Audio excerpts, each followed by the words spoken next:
நீங்க பேரண்டா உங்க குழந்தைங்க மொபைலை ஈஸியா லிங்க் பண்ணி அவங்க மொபைல்ல என்ன பாக்குறாங்க, என்ன கேம் ப்ளே பண்றாங்க, எல்லாமே வந்து நீங்க உட்கார்ந்த இடத்துல இருந்தே செக் பண்ணலாம். அது எப்படின்னு இந்த வீடியோல நான் சொல்லித் தரேன். உங்க மொபைல்ல பிளே ஸ்டோர் ஆப் ஓபன் பண்ணிக்கோங்க. அதுல ஃபிளாஷ் கெட் கிட்ஸ் அப்படின்னு சொல்லி சர்ச் பண்ணி இந்த ஆப்பை இன்ஸ்டால் பண்ணிக்கோங்க. இன்ஸ்டால் பண்ணி ஓபன் பண்ணிக்கோங்க. ஓபன் பண்ணோன்னே இப்படிதான் இருக்கும். நெக்ஸ்ட் கொடுத்துட்டு கார்ட் இட் கொடுத்துக்கோங்க. அதுக்கப்புறம் உங்க மெயில் ஐடி கொடுத்து லாகின் பண்ணிக்கோங்க. அதுக்கப்புறம் உங்க மொபைல்ல QR code and number show ஆகும். உங்க குழந்தை போன்ல சேம் இதே ஆப் டவுன்லோட் பண்ணி அந்த அந்த கோடை வந்து இதுல என்டர் பண்ணிக்கோங்க.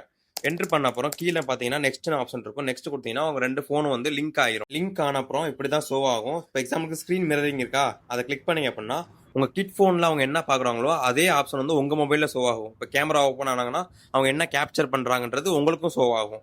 அதுக்கப்புறம் வந்து பார்த்தீங்கன்னா லைவ் லொகேஷன் செக் பண்ணிக்கலாம். அதுக்கப்புறம் உங்க குழந்தைங்க வந்து எந்தெந்த ஆப் எவ்வளோ டைம் ஸ்பெண்ட் பண்ணணும்னு நீங்களே செலக்ட் பண்ணிக்கலாம். ஃபார் எக்ஸாம்பிளுக்கு 1 ஹவர்னா அந்த ஆப்ல 1 ஹவர் மட்டும் தான் அவங்க ஸ்பெண்ட் பண்ண முடியும். இந்த ஆப் வந்து நம்ம ஜஸ்ட் 3 டேஸ் மட்டும் தான் ஃப்ரீயா யூஸ் பண்ண முடியும். அதுக்கப்புறம் தான் நம்ம அந்த ஆப்க்கு அமௌண்ட் ஸ்பெண்ட் பண்ற மாதிரி இருக்கும். ஒரு நீட் இருக்கு அப்படின்னா சப்ஸ்கிரிப்ஷன் எடுத்துக்கோங்க. இந்த மாதிரி யூஸ்ஃபுல் வீடியோஸ்க்கு என்ன ஃபாலோ பண்ணிக்கோங்க.